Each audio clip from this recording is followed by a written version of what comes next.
ہمارے ہاں رزق کے جتنے اسباب مذہب سے جڑے ہوئے لوگوں کے لیے ہیں اتنے کسی کے لیے نہیں۔ عام بندے روٹی کے پیچھے بھاگتے ہیں اور یہ جتنے بھی علماء ہیں مشائخ ہیں روٹی ان کے پیچھے بھاگتے ہیں، الا یہ کہ وہ خود ہی نہ روٹی کے پیچھے ہاتھ دھو کے پڑ جائیں، تو پھر تو اور بات ہے۔ اگر کسی کے دل میں لالچ اور ہوس پیدا ہو جائے یہ ایک الگ بات ہے، لیکن حقیقت یہ ہے کہ لوگ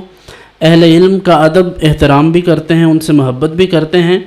شرط یہ ہے کہ وہ اپنے اس منصب کا خیال کریں۔ اس لیے ہماری بھی یہ کوشش ہے کہ جو بچے ہمارے پاس طلباء جو پڑھتے ہیں ہم نے ان میں خودداری پیدا کی ہے، کافی حد تک یہ چیزیں انشاءاللہ آپ کو بھی دیکھنے کو ملیں گی۔ ہماری یہ کوشش ہے کہ وہ بچے اگر کہیں تقریر کرنے جائیں تو کسی سے کوئی اجرت طے بھی نہ کریں اور اپنے ذہن میں بھی یہ خیال نہ کریں۔ تو